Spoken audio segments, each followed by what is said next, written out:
Up!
اللہ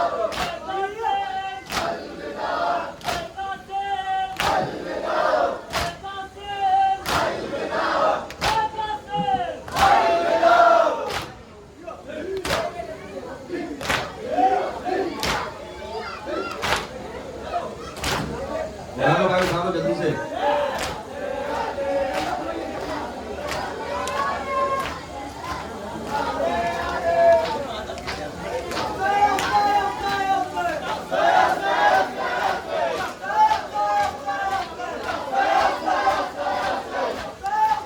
آگ تیار ہو چکی ہے. آپ لوگ آگ کے ماتم میں شرکت کر کے تب جائیں.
حسین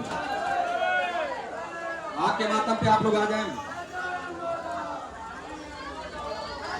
ماتم کرتے ہوئے آگ کے ماتم پہ آ جائیں بھائی آپ لوگ.